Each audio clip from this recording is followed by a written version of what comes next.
Le film The Game Changers vient juste de débarquer sur Netflix. J'ai reçu un paquet de questions.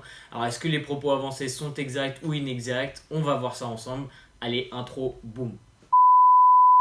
Ouais, ça, j'ai pas d'intro. D'ailleurs, s'il y a quelqu'un qui veut bien me faire une petite intro, je suis preneur.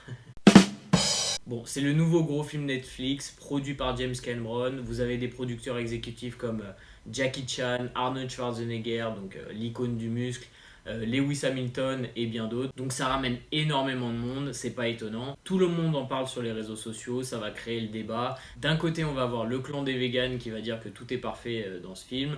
Et de l'autre côté, vous allez avoir les mangeurs de viande, aficionados de la diète cétogène ou carnivore, j'en passe, qui va dire que c'est une propagande végane. Je vais donc rester neutre et analyser avec vous les différents propos avancés dans ce film.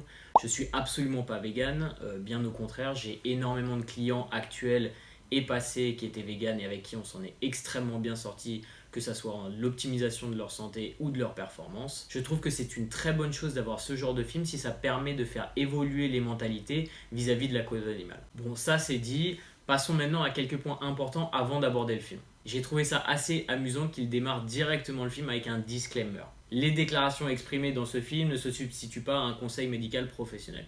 Donc déjà, ils se dédouanent de tout ce qu'ils vont avancer dans le film. Ensuite, je pense qu'il y a un point important à souligner puisqu'il y a clairement un conflit d'intérêts. James Cameron et sa femme sont les fondateurs de Verdian Food, qui est un fabricant de protéines de pois. Et en 2018, ils ont investi près de 140 millions de dollars pour le développement de l'utilisation des protéines de pois dans l'industrie. Ensuite, vous allez voir tout au long du film, on vous présente différentes études scientifiques. Le problème, c'est qu'on ne rentre pas dans le détail de celles-ci et la qualité des études qui sont citées ne sont pas toutes équivalentes. Il y a une hiérarchie au niveau des études scientifiques qui permettent ou non de démontrer quelque chose et d'apporter une preuve scientifique sur les propos qu'on avance. Le problème de ce film, c'est que souvent ce sont des études transversales épidémiologiques, donc c'est vraiment le bas en termes de preuves scientifiques. Et je vais vous l'expliquer un peu pourquoi tout au long de cette vidéo. Encore une fois, au niveau des études scientifiques, souvent on ne fait pas la différence entre végétarien et végétalien, alors qu'en pratique c'est très différent. C'est-à-dire que les végétariens peuvent potentiellement consommer des produits animaliers comme des œufs, des produits laitiers ou parfois même du poisson, alors que les végétaliens ne mangent absolument aucun produit animalier. D'ailleurs, pour cette vidéo, je vais peut-être interchanger végétalien avec vegan, même si le véganisme va au-delà du simple régime alimentaire. Mais par souci de simplicité, j'utiliserai vegan et végétalien de manière interchangeable. Et quand je parle de régime, je ne veux pas forcément dire déficit calorique, je parle seulement de régime alimentaire dans son intégralité. Je n'aborderai pas le point de l'environnement dans cette vidéo parce que certains l'ont fait beaucoup mieux que moi, je vous mettrai les liens en description. D'ailleurs, pour toute cette vidéo, toutes les références et sources scientifiques que je présenterai tout au long de cette vidéo, vous pourrez les retrouver dans la description. Alors le film démarre avec l'histoire de James Wilkes, ancien combattant pro en MMA, qui découvre le végétalisme et nous embarque sur son histoire de transformation de son régime alimentaire. On rentre dans le vif du sujet et on commence directement avec les gladiateurs qui étaient prétendument végétariens. On nous explique ensuite qu'en analysant leurs os et en déterminant leur contenance en strontium et en zinc, on pouvait définir si leur régime alimentaire était plutôt végétarien ou carnivore. Je me demande si c'était vraiment la première chose à présenter dans le film quand on sait que la plupart des gladiateurs étaient des esclaves, des criminels ou des prisonniers de guerre, rarement des hommes libres engagés volontairement, et donc ils n'avaient pas forcément accès à une nourriture abondante et carnée. De plus, dans ses propres recherches, Kans, qui est le chercheur présenté dans le film, explique qu'il y a une forte limitation à ces découvertes, que la méthode de détection du strontium a des grosses limitations et que les os et leur composition changent dans le temps, et surtout certains marqueurs azotés montraient la consommation de légumineuses et de produits animaliers chez certains des individus issus de ce cimetière de gladiateurs. La propre conclusion de Kans et de son équipe était que ce groupe de gladiateurs était très hétérogène avec des régimes alimentaires bien différents. C'est donc difficile de définir si les gladiateurs étaient vraiment végétariens, c'est pour ça que c'est pas forcément un bon exemple. En plus, dans l'imaginaire collectif, on a cette idée de gladiateur à la Russell Crowe dans le film du même nom. Un mec super bien tracé, musclé, fort, vaillant et j'en passe. Alors que bien souvent les gladiateurs étaient plutôt enveloppés, avec pas mal de tissus adipeux, tout simplement parce que ça les protégeait lors de leur combat. Si vous êtes plus gras, ça protégera vos organes vitaux de certains coups fatals. Donc leur forme physique, le six-pack apparent qu'on voit dans les films, etc., c'est extrêmement discutable. Le film nous présente ensuite un paquet d'athlètes plus extraordinaires les uns que les autres, avec des performances hors du commun, et ils ont tous la particularité d'être véganes. Je pense que c'est génial de montrer qu'il est possible d'être extrêmement performant avec un régime à base de plantes et qu'on n'a pas forcément besoin de viande pour être au top. Ça, c'est très important pour faire évoluer les mentalités. On n'a pas besoin de manger de la viande pour être un homme. On est au 21e siècle, les gars, donc évoluez un petit peu. Le problème, c'est qu'on essaye de nous dire qu'ils sont meilleurs parce qu'ils sont véganes. Et ça, c'est quelque chose d'extrêmement difficile à prouver. Ce sont toutes des anecdotes et on peut malheureusement pas seulement se reposer sur ce type de rapport subjectif. Je doute absolument pas de ce qu'ils avancent. Le seul problème, c'est qu'on peut trouver des anecdotes contraires avec des athlètes qui fonctionnent extrêmement bien avec un régime carnivore, avec un jeûne intermittent, en mangeant seulement de la glace vanille. C'est donc pas recevable en termes de preuves scientifiques et on peut pas prendre une décision avec seulement ce type d'anecdote. Surtout que c'est dommage parce qu'il y a énormément de bonnes recherches qui montrent des avantages certains à manger plus de plantes dans votre alimentation. Mais on y reviendra un petit peu plus tard. Mais je pense que tu pensais pas que j'allais dire ces choses-là. Pour revenir aux athlètes, ils nous présentent quand même McGregor comme carnivore et Nick Diaz comme vegan, alors que Nick Diaz nous explique dans pas mal de ses interviews qu'il mange des œufs ainsi que du poisson, donc c'est pas vraiment un vegan, c'est plutôt un végétarien encore une fois. Et Nick Diaz bat McGregor sur leur premier combat. Alors si vous connaissez pas l'UFC, ça peut paraître comme ah bon bah t'es vegan donc t'es un meilleur combattant. Alors qu'en réalité, c'est un petit peu plus compliqué que ça, surtout que McGregor était censé combattre à 155 livres, alors que Nick Diaz était au-dessus des 170. Donc à la dernière minute, une semaine avant, le combat a changé et Nick Diaz et McGregor ont accepté de combattre à 170 livres. Donc McGregor était 7 kg ou 8 kg en dessous de ce nouveau poids pour le combat. Il a dû reprendre du poids rapidement, ce qui a sans doute impacté sa forme physique, et il a perdu ce combat. Le truc c'est que McGregor c'est quand même le premier combattant en UFC à avoir 2 ceintures à 2 catégories de poids différentes, et ça ils en parlent pas dans le documentaire. Et surtout ils parlent pas du fait que 5 mois plus tard, McGregor a battu Nick Diaz dans la revanche de ce combat. Donc c'est vraiment pas un bon exemple sur le fait que Nick Diaz c'est pas un vegan mais c'est un végétarien, donc ça change déjà la donne. Ensuite on le présente comme un meilleur combattant que McGregor alors que dans la réalité c'est pas le cas. Et si on veut aller même un peu plus loin, Nick Diaz vient juste de se faire contrôler positif au contrôle antidopage. Donc est-ce que quand t'es végétarien tu dois en plus prendre des produits pour être plus performant? Enfin voilà. Un autre athlète qui est présenté, c'est Scott Jurek, qui est une machine de guerre. On le suit tout au long du film sur le trail des Appalaches, qui est un trail de 3500 km. Donc c'est absolument ahurissant, c'est pratiquement 2 marathons par jour. Et il le finit en 46 jours. Et cet athlète est vegan, et donc honnêtement, quelle que soit ton alimentation, si tu fais ce genre de trail, t'es hors du commun, c'est absolument incroyable. Mais encore une fois, pour vous montrer que c'est un mauvais exemple, son record a été battu de 5 jours par un dentiste belge qui se nourrissait de pizza et de double whopper de Burger King parce que ça lui permettait d'emmagasiner un maximum de calories avec un minimum de volume de nourriture. Donc pas vegan, mais une meilleure performance. Voilà. Ah ouais. On peut aussi parler de Morgan Mitchell qui était une coureuse de 400 mètres. Il faut savoir qu'après ce film, elle est passée sur le 800 mètres parce qu'elle était plus capable de faire les mêmes performances sur le 400 mètres. La différence entre un 400 mètres qui est une performance d'endurance de force avec un 800 mètres où on passe plus sur de l'endurance pourrait être expliquée par une perte de masse musculaire. On n'en sait rien, mais en tout cas, elle a changé de discipline. Est-ce que c'est à cause de son régime alimentaire ? Voilà, encore une fois, c'est des anecdotes et c'est pour ça que utiliser ce genre d'anecdotes pour prouver un point, c'est pas fiable. On nous présente ensuite que l'individu moyen consomme 70% en plus de ce dont il a besoin en termes de protéines. Alors, quel est l'apport? On nous le dit pas. J'ai regardé les recherches et je pense qu'il parle de 0,8 g de protéines par kilo de poids de corps. Et c'est vraiment le minimum recommandé pour maintenir la santé d'une personne sédentaire et absolument pas pour un sportif, alors que sur tout le long de ce film, on nous présente que des sportifs. Encore une fois, ça n'a pas vraiment de sens. Si vous voulez savoir quels sont les apports recommandés pour quelqu'un qui veut optimiser sa santé ou ses performances sportives. Je vous invite à regarder l'article que j'ai écrit sur fitnesslogic.com, je mettrai le lien en description. Donc premièrement, c'est un apport qui est en dessous de ce qu'on recommanderait pour les athlètes, et ça ils doivent le savoir mais ils le disent pas. Et en plus, c'est pas l'apport total en protéines qui compte forcément lorsque vous avez un régime végétalien. Le problème, c'est que la qualité des protéines ingérées a un impact important sur la masse musculaire d'un individu. En fin de compte, votre corps ne se soucie pas de l'apport protéique total, mais seulement de s'il dispose d'assez de chacun des acides aminés dont il a besoin.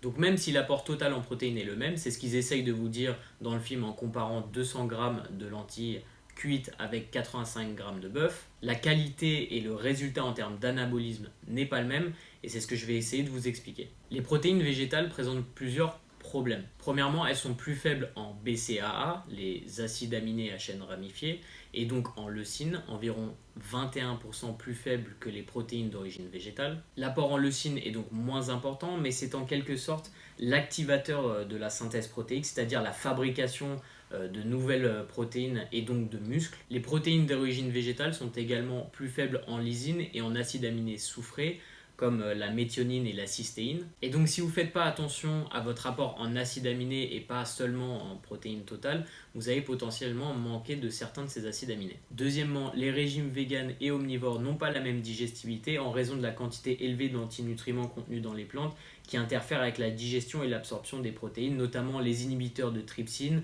les talins et les phytates. En fait, les aliments végétaux ont développé ces antinutriments pour se protéger, pour éviter d'être mangés par nous ou les animaux. Et ces substances contenues dans la matrice alimentaire des plantes rendent leurs protéines difficiles à assimiler pour le corps humain. Petit exemple, la digestibilité des protéines dans les régimes traditionnels de certains pays en développement comme l'Inde, le Guatemala, le Brésil est de seulement 54 à 78% comparé à 88 à 94% dans les régimes nord-américains. On a donc une réduction estimée d'environ 23% de la digestibilité, et pour avoir le même nombre d'acides aminés, il faudra augmenter l'apport total en protéines. Et c'est là que le film est un peu manipulateur. Il vous explique bien que les protéines sont des chaînes d'acides aminés et que les protéines d'origine végétale contiennent tous les acides aminés dont vous avez besoin, et que si la bonne quantité d'acides aminés est consommée, il n'y a pas de problème. Et ça, c'est vrai, c'est ce que je fais avec mes clients. Ce qu'il ne dit pas, c'est qu'en pratique, c'est un peu plus compliqué que ça n'y paraît. Si on prend les deux points que je viens juste de vous présenter, c'est-à-dire le fait que les protéines sont un peu moins riches en BCA, en lysine et en acides aminés soufrés, et que la digestibilité est moindre, vous serez obligé de compenser pour les 21% en moins et les 23% en moins. Et si vous vous contentez d'augmenter l'apport total en protéines sans vous soucier des sources, ça nécessiterait de multiplier par 3 l'apport en protéines afin de consommer tous les acides aminés essentiels dans des quantités optimales. Ce qui n'est pas vraiment réaliste en pratique parce que l'apport calorique total sera énorme, le volume de nourriture sera énorme et l'apport en fibres vous poussera sans doute à être aux toilettes plusieurs fois par jour et pas forcément sans maux d'estomac. C'est là qu'une supplémentation en protéines de pois ou de riz est très intéressante, mais ils n'en parlent pas dans le film. C'est bizarre parce que c'est pourtant ce que vend Verdian Food avec James Cameron. Tu pensais que ce serait tabou, mais non, c'est pas tabou, c'est pas tabou.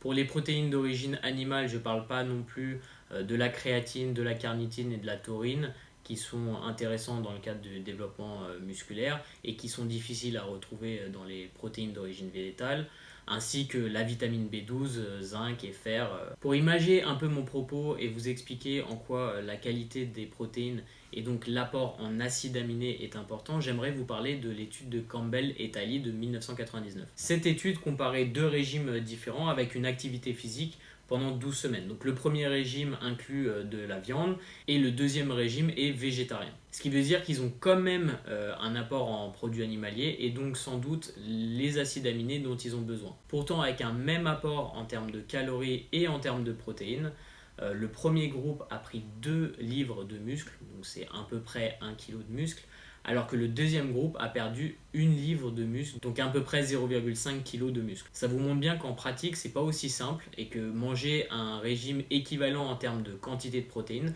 ça vous donnera pas les mêmes résultats quand on parle d'athlètes. Et ça, il l'explique pas du tout dans le film. À un moment dans le film, il nous présente également les animaux comme des intermédiaires et qu'on n'a pas besoin d'eux pour obtenir nos protéines parce qu'elles sont produites par les plantes et que du coup on peut manger directement les plantes pour avoir notre apport en protéines.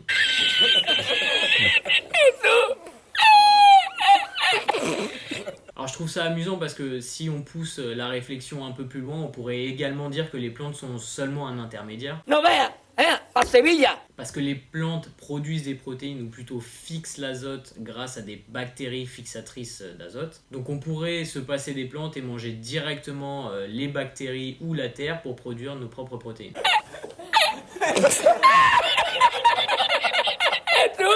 Bon, en réalité, vous retrouvez l'azote dans l'atmosphère et cet azote atmosphérique est fixé par ces bactéries, puis ensuite utilisé par le rhizome ou les racines des plantes pour ensuite être mangé par les animaux et ensuite par nous. En gros, la nature est bien faite. Parlons maintenant de la fonction endothéniale et de l'expérience absolument pourrie réalisée dans ce film. Pour ceux qui ne le savent pas, l'endothélium vasculaire est la couche la plus interne des vaisseaux sanguins, celle qui est en contact avec le sang, et vous voulez qu'elle fonctionne bien pour votre santé cardiovasculaire. Donc dans cette étude, ils nous présentent 3 joueurs de football américain à qui ils font manger des burritos. Alors c'est vraiment une expérience de bas étage, il n'y a pas de groupe témoin, il n'y a pas de double aveugle, donc ils savent exactement ce qu'ils mangent. Bref, c'est pas important pour l'expérience. Et ensuite, ils prennent leur sang juste après avoir mangé, ils analysent ce sang et vous pouvez voir que quand ils mangent un burrito avec du bœuf, du fromage et beaucoup de lipides, leur sang est opaque, et quand ils mangent un burrito avec peu de lipides, leur sang est clair. Alors effectivement, c'est la réalité. Si vous mangez un repas qui est riche en lipides, vous allez avoir plein de lipoprotéines dans votre sang et il va être un petit peu opaque. Et c'est normal parce que ces lipides vont être source d'énergie, vont être transportés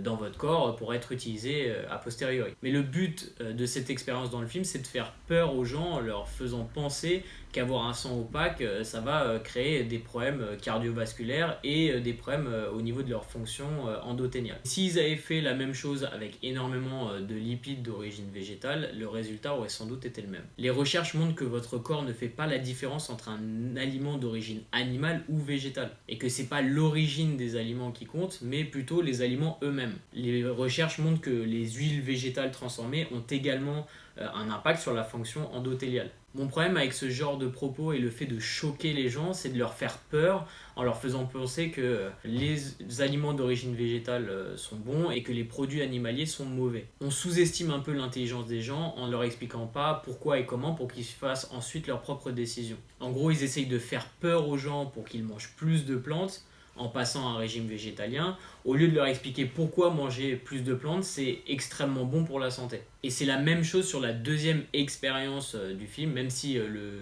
chercheur en question explique bien que c'est pas une expérience recevable, concernant les pénis. Dans cette expérience, ils reprennent les 3 mêmes joueurs, ils leur font manger encore une fois des burritos. Alors ils sont super fans de burritos dans ce film, et grosso modo ils montrent que lorsqu'ils ont un repas végétalien, leurs érections sont plus longues et plus dures, donc forcément les hommes qui regardent ce film se disent bon bah ok, je vais passer à un régime végétalien.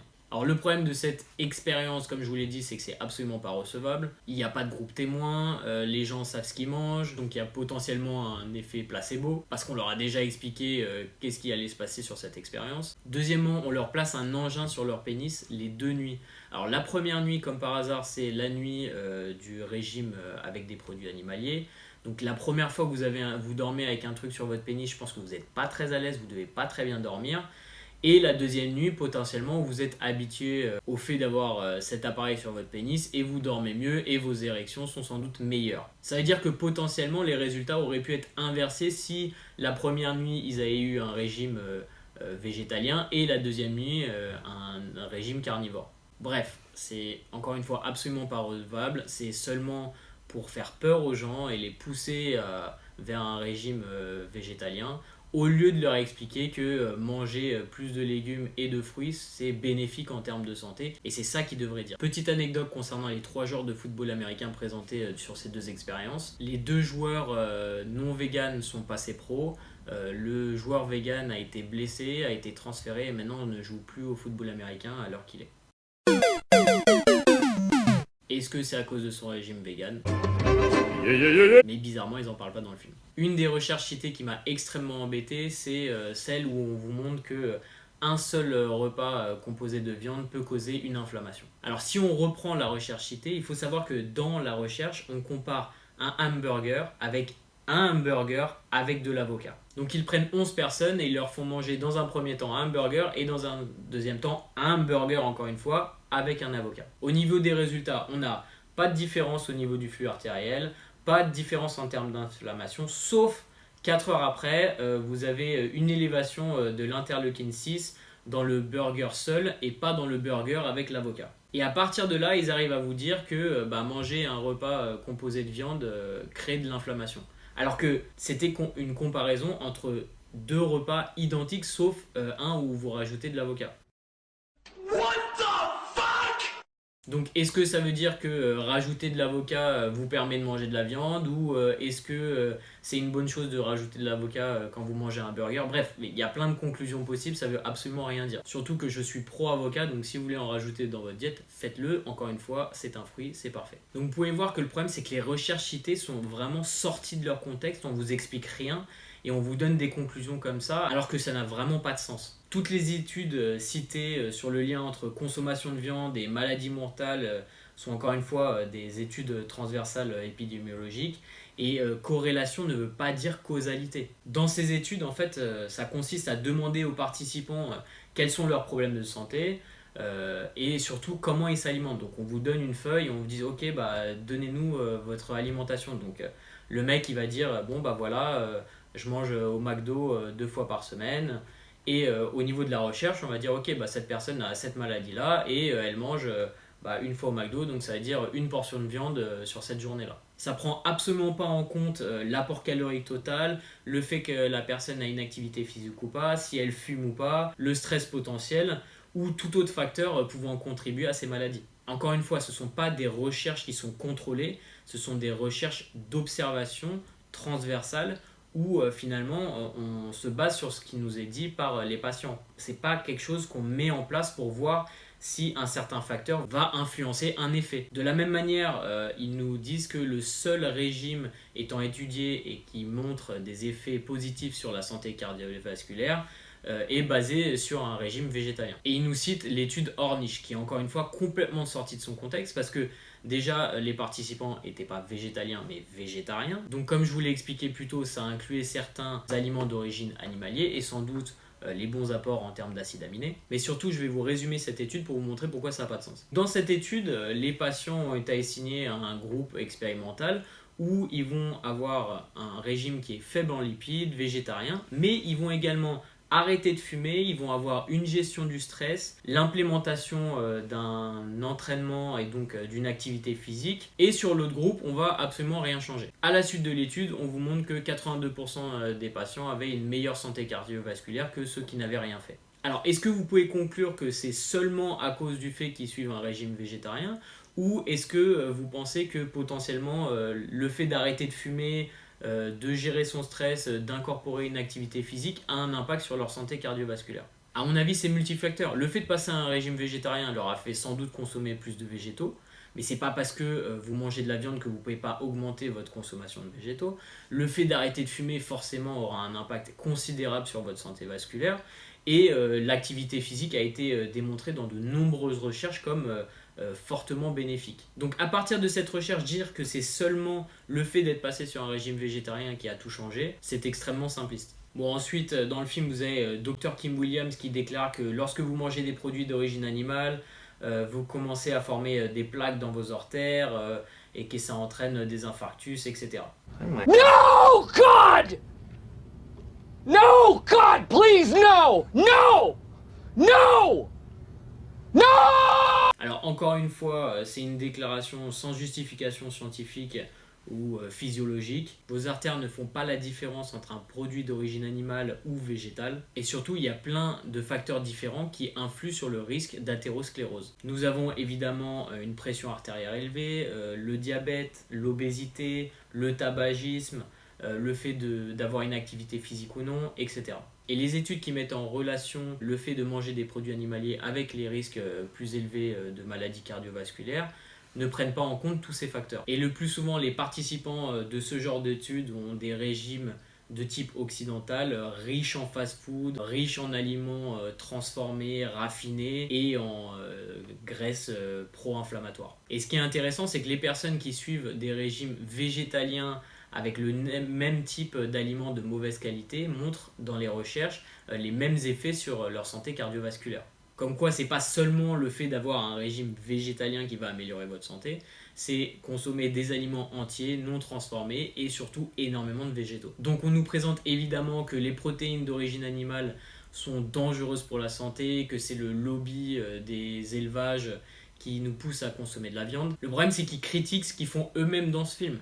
Si vous regardez, le producteur du film, James Cameron, a investi tellement d'argent dans le fait de développer la consommation de protéines alternatives et plus particulièrement des protéines de pois, il va vous pousser forcément vers un régime végétalien où vous allez consommer ces produits parce que les protéines de pois qu'ils fabriquent vont se retrouver par exemple dans des steaks végétaliens. Le problème de ce film, c'est que tout au long de ce film et tout au long des recherches qui sont montrées, on différencie vraiment le fait de soit vous avez un régime carnivore où vous mangez hamburger, fast-food, poulet frit, etc. Soit vous êtes végétalien et vous mangez des légumes, des choses saines, des aliments entiers non transformés. Or qu'en réalité, c'est pas noir ou blanc, c'est un spectre. Vous pouvez très bien inclure des produits d'origine animale comme des œufs, des produits laitiers, mais également augmenter largement votre consommation de végétaux qui va forcément avoir un effet bénéfique sur votre santé comme il vous le montre tout au long du film. En gros, être omnivore, ça ne veut pas dire ne pas manger de légumes. Quand on entend le boxeur dans le film qui découvre les asperges à 30 ans, tu m'étonnes qu'un régime vegan va être bénéfique en termes de santé. Un autre problème, c'est que tout au long du film, il nous montre qu'on peut être vegan en mangeant la même chose. Des burgers, des pizzas. Et c'est vraiment pas quelque chose que je peux conseiller. Si tu passes sur une alimentation vegan, tu dois faire des choix différents pour optimiser ta nutrition et avoir un impact bénéfique sur ta santé. Et les recherches sont très claires à ce sujet. Si tu manges de la malbouffe, que ça soit vegan ou pas, les résultats seront les mêmes en termes de santé. Donc si tu veux bénéficier des avantages qu'apporte une consommation de végétaux, augmente simplement ta consommation de fruits et légumes. Pour conclure, je pense que c'est extrêmement bien d'avoir ce genre de film pour ouvrir les yeux aux gens qui ne se soucient pas de la cause animale, pour faire évoluer les mentalités à ce sujet. Le problème, c'est qu'on ne vous explique pas les choses en détail, on simplifie tout et on utilise des données scientifiques qui ne sont pas recevables. Passer à un régime végétalien, c'est pas aussi simple que simplement supprimer les produits d'origine animalière. Il faut aller un peu plus loin et se soucier de sa nutrition pour être sûr d'optimiser sa santé. Bref, comme vous l'aurez compris, manger plus de légumes, c'est extrêmement important, que ce soit pour votre santé et votre performance. J'espère que cette vidéo vous a plu. N'hésitez pas à la faire tourner, abonnez-vous, likez et je vous retrouve dans la prochaine.